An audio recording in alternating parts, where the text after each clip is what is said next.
সাবেক গৃহায়ন ও গণপূর্ত মন্ত্রীর বিরুদ্ধে দুদকের মামলা।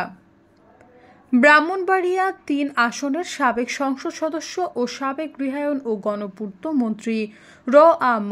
ওবায়দুল মোক্তাদির চৌধুরীর বিরুদ্ধে জ্ঞাত আয় বহির্ভূত সম্পদ অর্জনের অভিযোগে মামলা করেছে দুর্নীতি দমন কমিশন। মঙ্গলবার দুদকের উপপরিচালক মোহাম্মদ আখতারুল ইসলাম এসব তথ্য নিশ্চিত করেছেন।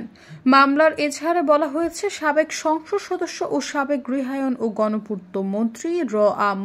ওবায়দুল মোক্তাদির চৌধুরী জ্ঞাত আয়ের উৎসের সাথে অসঙ্গতিপূর্ণ 2,21,97,324 টাকার সম্পদ অর্জন ও দখলে রাখার প্রাথমিক প্রমাণ মিলেছে।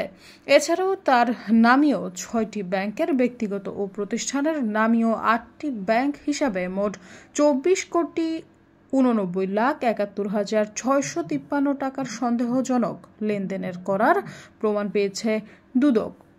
সৈয়দা ফারিয়া, সমযোগ।